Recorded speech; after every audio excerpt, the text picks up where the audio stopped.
네, 여러분 안녕하세요. 분당제일교회 최승용 목사입니다. 우리가 지난 시간에는 하나님과 화평의 관계를 누려야 함에 대해서 살펴보았습니다. 우리가 교회 안에서도 분명히 죄는 존재합니다. 그렇기 때문에 우리가 교회 안에서 슬기롭고 지혜로운 생활을 통하여서 우리 가운데 죄를 없이 해야 될 것입니다. 그리고 우리는 세상 가운데 또 정결한 삶을 통해서 죄를 멀리해야 할 것입니다. 이 모든 것들을 통하여서 우리는 하나님과 화평의 관계를 누려갈 수 있음을 우리는 지난 시간에 배웠습니다. 자, 그렇다면 오늘 이번 시간에는 저와 여러분들이 함께 나눌 이야기는 바로 대표성의 원리입니다.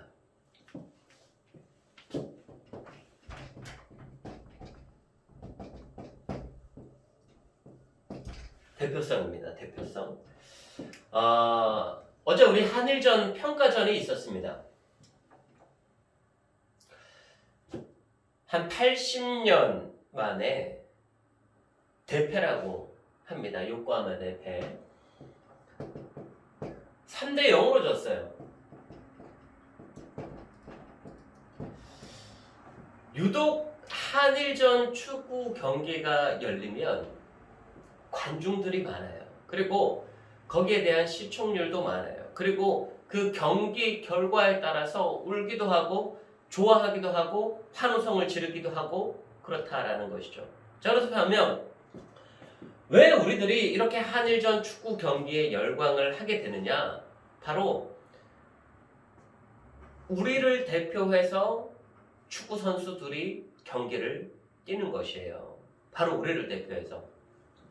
자, 그런데 어제는 손흥민도 없었다. 황의조도 없었다. 여러 가지를 통해서 우리가 대패한 것에 대해서 설명을 하는데 그렇습니다.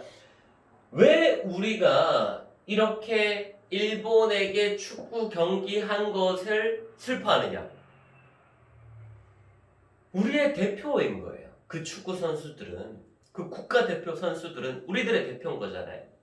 그렇기 때문에 우리들이 가장 선발한 사람들이 그 국가대표인데 일본에게 졌다라는 것은 내가 진 것과도 마찬가지 결과를 초래한다라는 거예요. 그렇기 때문에 이기면 와 내가 같이 기뻐하고 지면 열받아 같이 화가 나는 것이 바로 이 국가대표 경기다라는 것이에요. 자, 그렇다면 거기에서 한 사람이 중요한 것, 한 사람이 중요한 것. 우리 분당제일교회 모토 여러분들 아시죠? 한 사람이.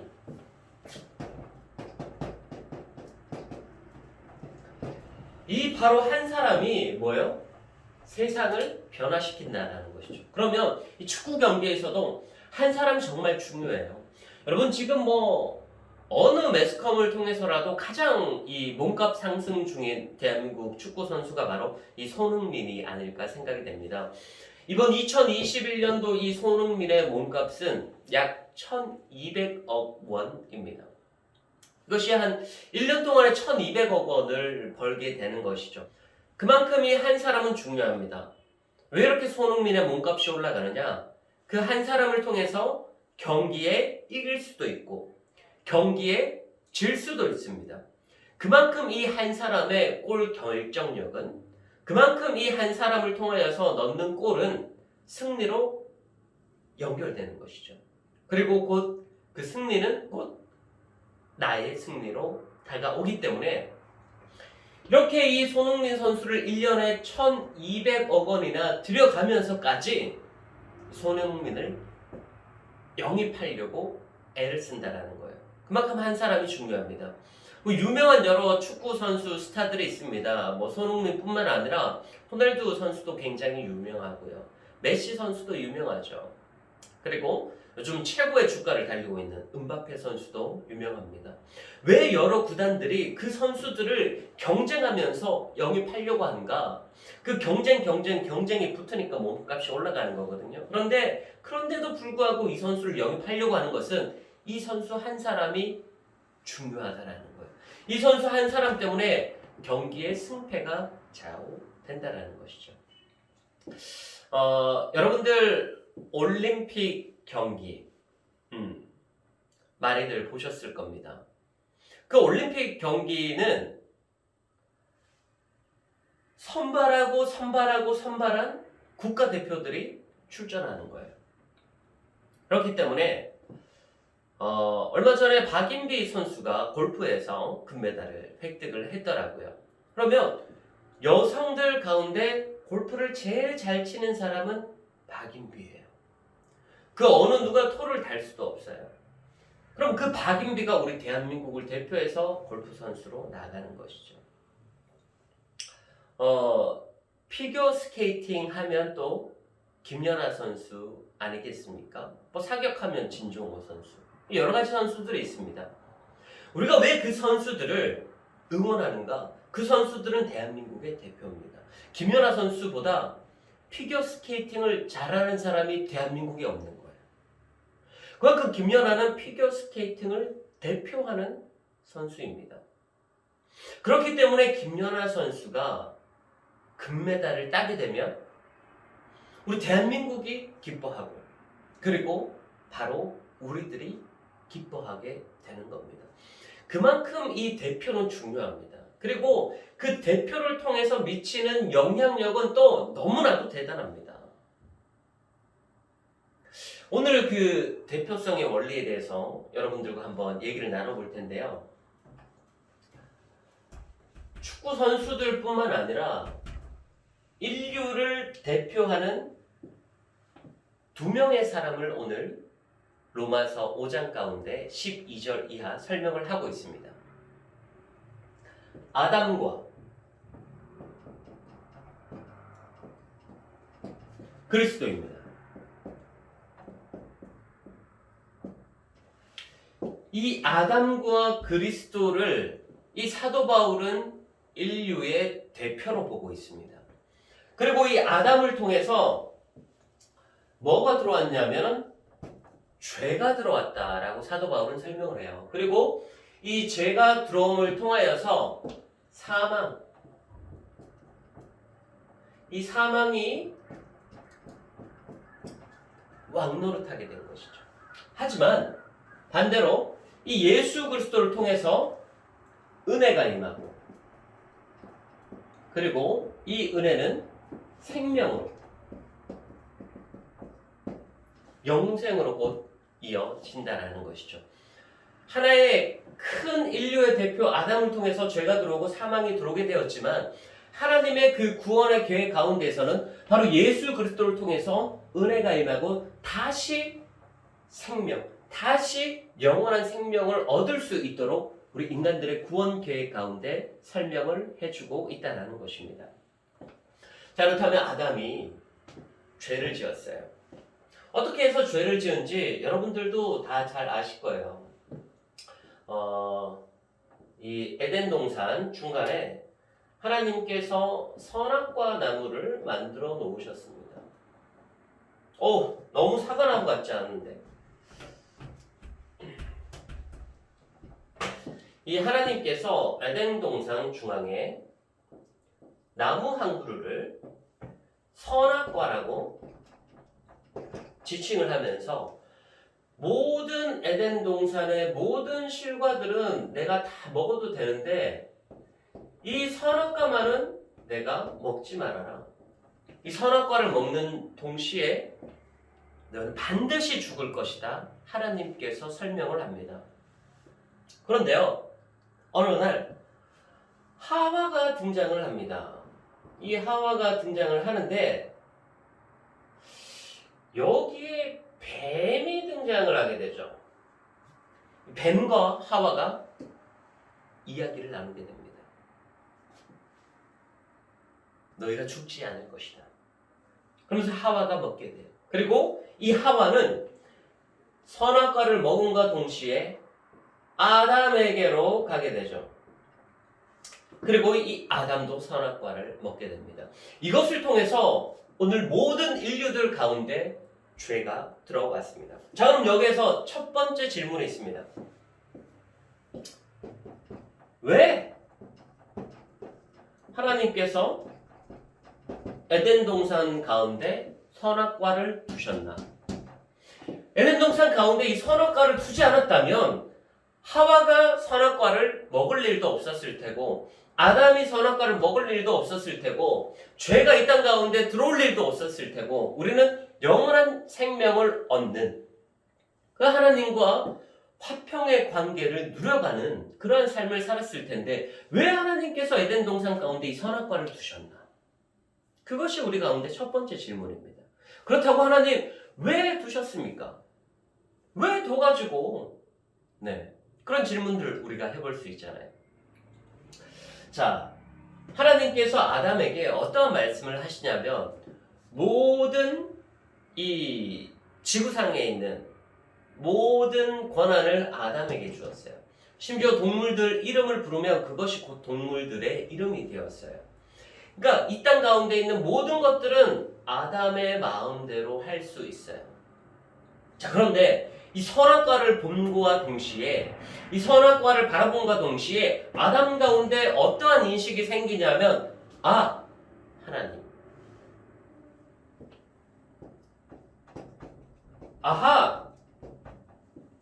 하나님. 이것이 아담의 인식 가운데 생긴다라는 것이죠.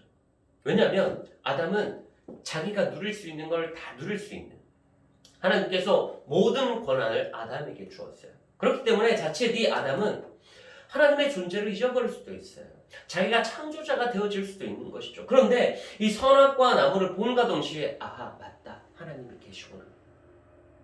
하나님이 창조주시고 내가 피조물이구나. 하나님께서 나를 만드셨구나. 이 선악과를 바라본과 동시에 바로 하나님의 창조주 하나님을 인식할 수 있는 거예요. 하나님은 하늘에 계시고 나는 땅에 있구나. 내가 이 모든 권한을 누리는 것도 하나님께서 주셨기 때문이구나. 이것을 선악과를 통해서 아담은 확인할 수 있다라는 것이에요. 그러니까 이 선악과를 두시면 바로 하나님의 상징인 것이죠. 이 선악과는 바로 하나님의 상징, 하나님의 명령, 이 선악과는 하나님의 말씀 그 자체인 거예요. 이 선악과를 본과 동시에 하나님을 떠올릴 수 있는 거거든요. 하나님께서 이 선악과를 주심은 인간들이 모든 것들을 누릴 수 있지만 그 가운데 선악과를 바라봄으로 하나님을 찾고 내가 창조주가 아니구나. 내가 피조물이구나. 하나님은 하늘에 계시고 나는 땅에 있구나. 이런 하나님과 인간의 관계를 구분하는 그것이 바로 이 선악과다라는 것이에요.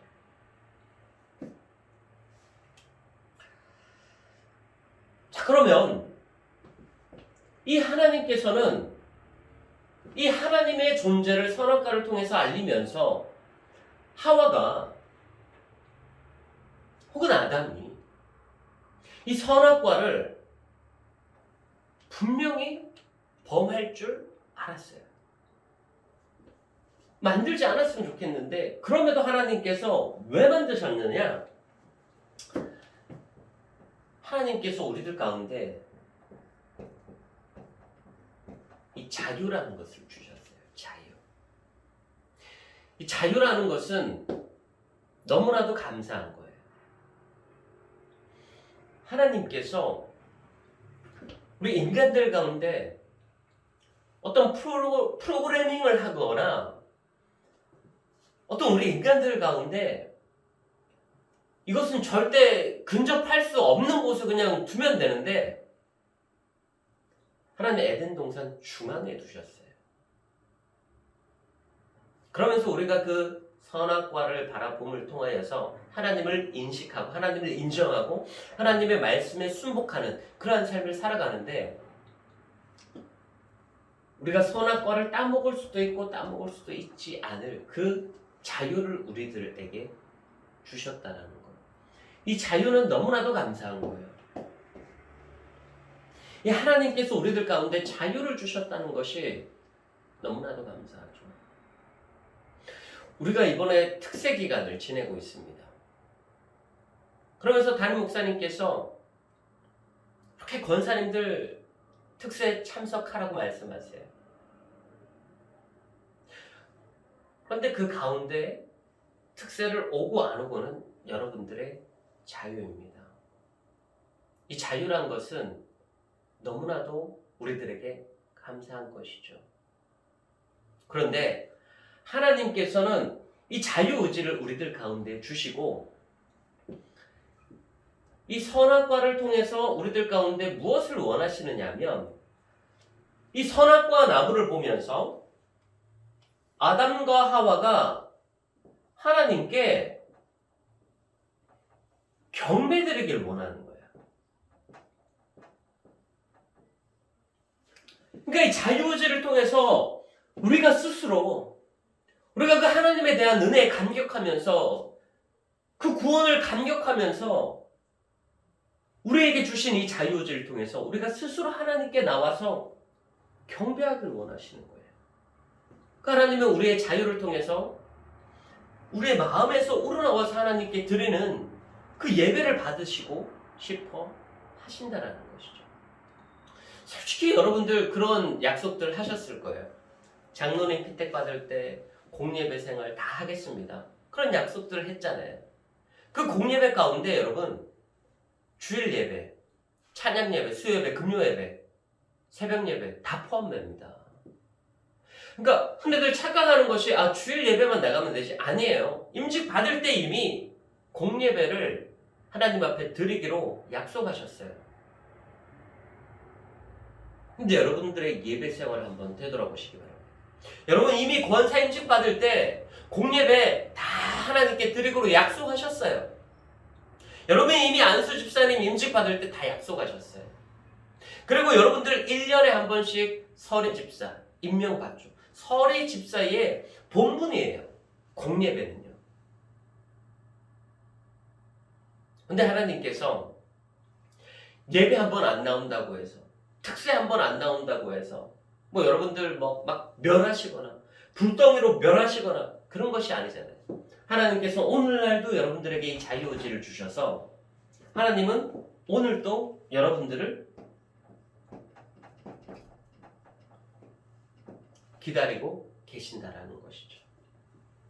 하나님의 기다림, 우리의 자유. 이 둘 사이에서 우리들은 하나님께서 아직도 우리를 기다리고 있다는 사실에 감격하면서 우리는 우리들의 자유의지로 예배 자리 가운데 나오셔야 될 줄로 믿습니다. 그래서 하나님을 경배하는 여러분들의 삶이 될 수 있기를 주 여러분으로 간절히 축복합니다. 자, 그렇다면 죄가 들어오게 되었는데요. 이 죄가 어떻게 들어오게 되었는가? 첫 번째로 하와를 통해서 들어오게 되었습니다. 자, 그러면 하와는 어떻게 죄를 짓게 되었는가? 저는 이것을 단정 짓고 싶어요. 무엇으로? 수다로.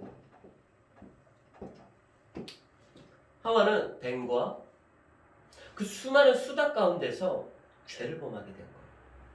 그리고 이 하와가 아담에게 주게 되죠. 그리고 아담도 범죄하게 되는 거예요. 그럼 아담은 무엇 때문에 죄를 범하게 되었는가? 바로 여자 때문에 죄를 범하게 된 겁니다. 그런데 왜 성경은 하와를 대표로 보지 않고 아담을 대표로 보고 있는가? 가장 먼저 먹은 사람은 하와인데, 그죠? 근데 이 시대 때는 남자를 대표로 보았습니다. 그렇기 때문에 하와가 먼저 선악과를 먹었지만 아담도 그 다음에 먹었죠. 아담을 모든 인류의 대표로 보면서 아담으로 통해서 죄가 들어오고 사망이 들어왔다라고 성경은 기록을 하고 있습니다. 하지만 가장 먼저는 하와가 먹게 되었죠. 자, 그렇다면 저는 여기에서 인간의 나약함을 보는 거예요. 인간의 나약함. 제가 제일 처음에 이 땅 가운데 들어왔는데 무엇 때문에 우리가 죄를 지을 수밖에 없는가? 그 인간의 나약함인 것이죠. 자, 여성들은 수다에 약해요. 남자들은 여자에 약해요. 이것으로 가장 많은 죄를 범하고 있다라는 것이죠. 여성들이 오늘날 이 수다를 통해서, 이 뒷담화를 통해서 얼마나 많은 죄가 만들어지고, 교회 안에서 이 뒷담화를 통해서, 말을 통해서, 상처를 줌을 통해서 없는 말을 지어내면서 만들어가면서까지 얼마나 교회 안에 분립과 분쟁과 싸움과 다툼이 일어나냐라는 것이에요. 그리고 남자들은 항상 보면 여자 문제. 오늘날 많은 목사님들이 이 여자 문제로 무너지는 것을 보면서 야, 정말 목회자도 피해갈 수 없구나. 목회자들도 피해갈 수 없구나. 그렇다면 일반 성도들의 삶은 어떤가? 우리가 뭐 그렇게 카드 내역서까지 초해가면서 남자들이 어떠한 삶을 살아가는지 우리가 교회 안에서 조사 안 하잖아요. 그런데 심지어 목회자들까지도 이 여성들의 문제로, 이 정욕의 문제로, 음란의 문제로 넘어지고 있다면 과연 오늘 성도들의 삶은 어떨까라는 것이에요.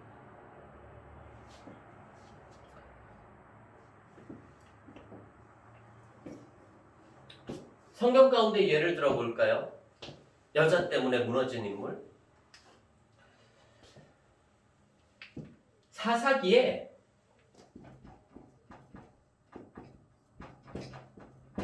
삼손이 등장을 합니다. 여러분, 삼손. 여러분 잘 아시다시피 삼손은 나실인이에요. 오늘날로 말하면 목회자인 거예요. 그러한 삼손은 포도주도 먹지 않고 독주도 마시지 않고 머리에 삭도도 대지 않고 부정한 음식 자체를 멀리하는 그 나실인의 삶, 바로 목회자의 삶을 살았던 인물이 바로 이 삼손이다라는 거예요. 그런데 삼손이 여자 문제에 빠지는 거예요. 결국에는 여자 문제에 빠져서 이스라엘을 곤혹한 상황 가운데 빠뜨리게 되는 것이죠. 삼손의 첫 번째 여자는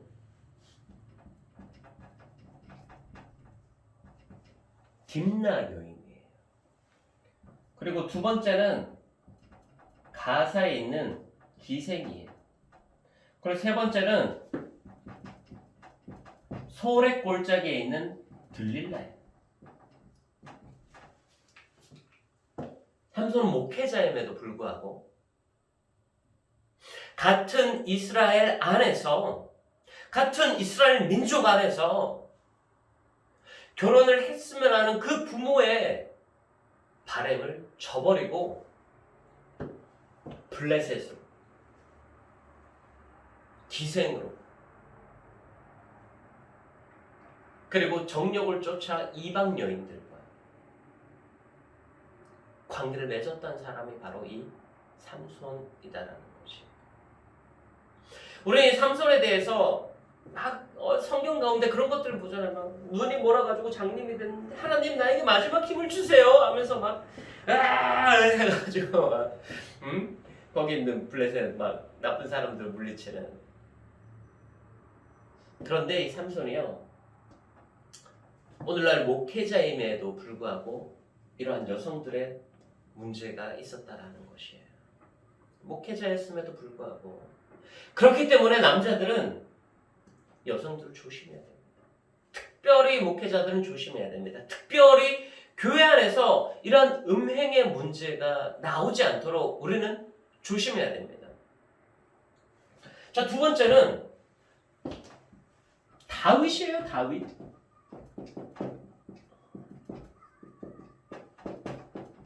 다윗은 밧세바로부터 문제가 있었어요.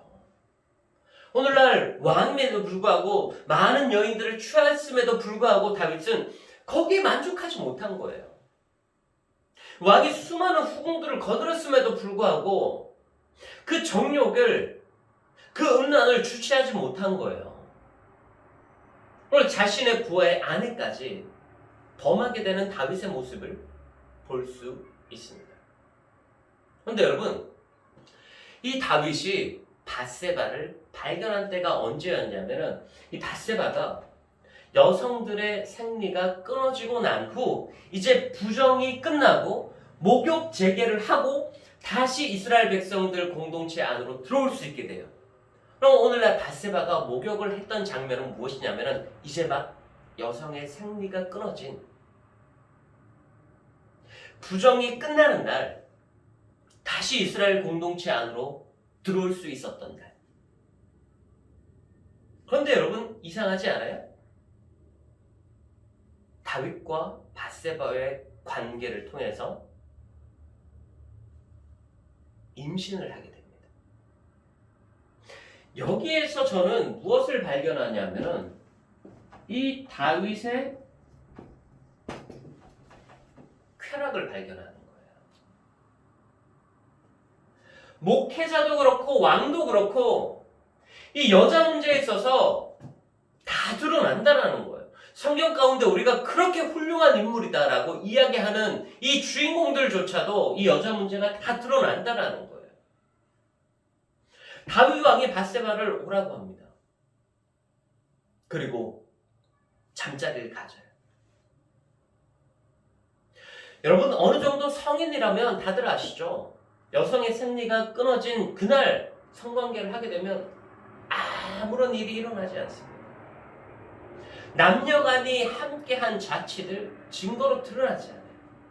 그러나 오늘 다윗과 밧세바는 그것이 증거로 드러나게 되잖아요. 밧세바가 임신을 하게 돼버리잖아요. 최소한 밧세바는 다윗 궁에서 2주를 머물게 됩니다. 다윗은요, 오늘 내가 보내야지. 아니야, 내가 하루만 더 품다가 보내야지. 내일 보내야지. 아니야, 내가 하루만 더 품다가 보내야지. 모레 보내야지.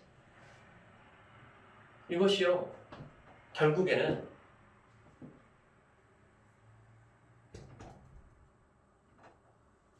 쾌락으로 이어진 다윗의 모습을 우리는 볼 수 있습니다. 자, 여러분 반드시 기억해야 됩니다. 여자들은 말하는 것으로 죄짓지 않아야 돼요. 남자들은 여자를 가장 조심해야 돼요. 이것을 통해서 죄가 이 땅 가운데 들어왔다고 해도 과언이 아닌 거예요. 그렇다면 우리 믿는 성도들 가운데 교회 안에서 가장 조심해야 될 그 죄의 덕목이 무엇이냐? 바로 여성들은 말하는 것. 남성들은 여성들을 조심해야 합니다. 제가 왜 여기서 수다라는 표현을 썼을까요? 교회 안에서 어느 정도 여성들도 할 말은 해야죠. 이것저것 해야 돼요. 그런데 주로 보면 어디에서 이런 것들이 죄가 나오느냐 하면은 쓸데없이 막 꼭 해야 될 말을 넘어서서 수다를 떨다가 많은 죄를 범하게 되더라고요. 자, 그래서 우리 반드시 기억해야 됩니다. 인류의 대표가 되는 이 아담이 무엇에 넘어졌느냐? 여자에 넘어졌다라는 거예요. 인류의 대표되는 여성 하와가 뭐에 넘어졌느냐? 수다를 떨다가 말함을 통해서 인류가 죄를 범하게 된 거예요. 이것을 통해서 아담과 하와는 영원한 생명에서 사망으로 떨어지게 됩니다.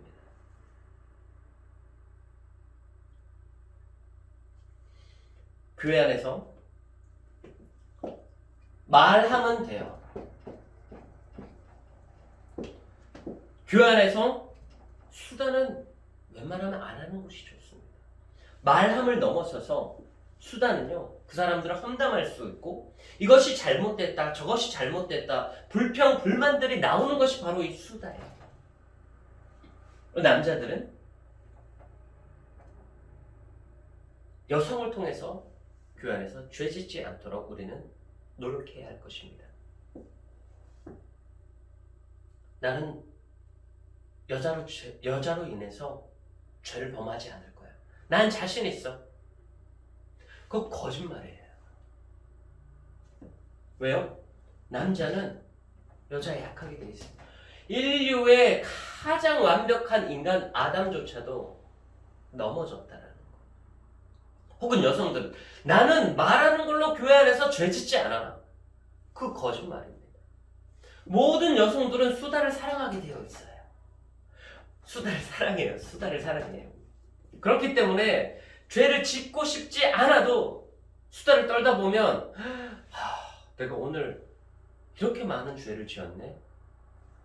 결과가 나오게 되는 것이죠. 자, 그래서 사랑하는 여러분, 교회 안에서 이런 죄들이 들어오지 않도록 여러분들 최대한 여러분들 자신을 돌보며 살아갈 수 있기를 바랍니다. 자, 여기에서 이제 한 사람 예수 그리스도를 통하여서 은혜가 임하고 그리고 생명이 임하는 거예요. 여러분, 아담과 하와가 이미 범죄하였을 때 하나님께서 이 아담과 하와를 통해서 무엇을 하셨냐면 가죽옷을 만들어 입히셨어요. 이 가죽옷이 상징하는 것은 피.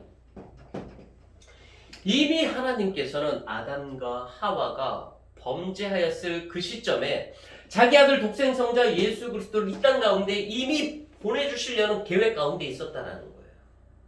그런데 하나님의 기다림이, 하나님의 참고 이 기다림이 구약시대 때 어떻게 전개되냐면은 사사들을 통해서, 선지자들을 통해서, 혹은 왕들을 통해서 하나님께서는 기다리면서 구원의 역사를 이스라엘 가운데 이끌어 가고자 하신다는 거예요. 그런데 사사들도 실패해요. 선지자도 실패해요. 왕도 실패해요. 결과적으로는 예수 그리스도가 이 땅 가운데 오게 되었다라는 것이에요. 그리고 모든 인류의 대표 아담이 죄를 범하였기 때문에 모든 인류는 사망 아래 있습니다. 그런데 너무나도 감사한 것은 모든 인류의 대표가 되는 예수 그리스도께서 십자가의 은혜를 통해서 십자가를 주셨기 때문에 그 십자가의 보혈의 공로를 통하여서 우리는 영원한 생명 가운데 있다는 것이. 이것이 너무나도 감사하죠. 아담의 죄를 통하여서 우리는 죽을 수밖에 없었는데 예수 그리스도의 십자가의 구원의 사역을 통해서 우리는 다시 영원한 생명 가운데 거할 수 있게 되어집니다. 자, 그렇다면 우리들이 해야 할 것이 무엇일까요? 제가 조금 전에도 말씀드렸다시피 이 교회 안에서 말함을 통해서, 수다를 통해서, 혹은 여성들을 통해서, 혹은 정력을 통해서 내가 죄를 짓고 싶지 않아도 우리 가운데 죄를 범한다는 거예요. 어떡하지? 말하다 보니까 내가 너무 많은 죄를 지은 거예요. 교회 안에서 내가 너무나 많은 눈초리를 준 거예요. 너무나 많이 음흉한 눈으로 바라본 거예요. 너무나 많이 내 입을 통하여서 그 여성들을, 그러면 뭐 추파를 던진다라고 해요. 그런 말들을 내 던진 거예요. 그렇다면 교회 안에서 이런 것들을 우리가 어떻게 해결해야 되는가? 어떤 훈련들이 필요한가? 바로 예수 그리스도 안으로 들어가는 훈련을 해야 됩니다. 예수 그리스도를 생각하는 훈련을 해야 돼요. 내가 막 열심히 수다를 떨고 있어. 근데 내가 또 오늘도 이런 수다를 떨면서 이런 죄를 짓는구나, 이런 죄를 짓는구나.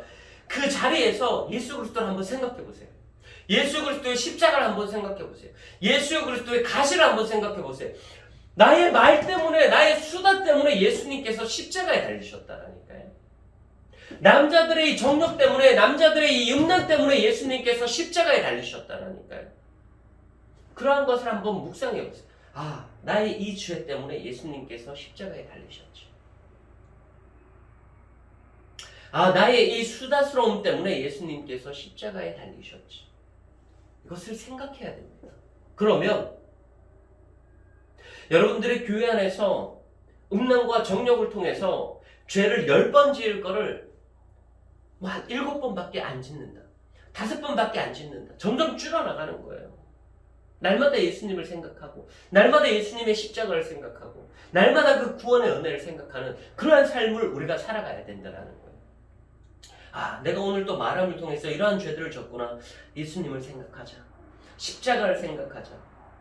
그렇게 막 험담하다가도 예수님을 생각하면, 십자가를 생각하면 말이 끊게 되어 있어요. 말을 멈추게 되어 있다니까요. 그런데 왜 우리는 험담하면서 계속적으로 죄를 이어져 가는가? 예수님을 생각하지 않기 때문에 그래요. 예수님을 생각하십시오. 그러면 내가 말하다가도 그 죄를 줄일 수 있어요. 내가 음란한 생각을 하다가도, 내가 저 성도와 음란한 생각을 하다가도 예수님을 생각하면 그 생각을 멈출 수가 있어요. 그렇기 때문에 우리 믿는 그리스도인들이 해야 될 것은 날마다 예수 그리스도를 묵상하는 것. 너무나도 중요합니다. 이 예수 그리스도를 묵상하기 위해서 우리는 말씀을 듣는 거예요.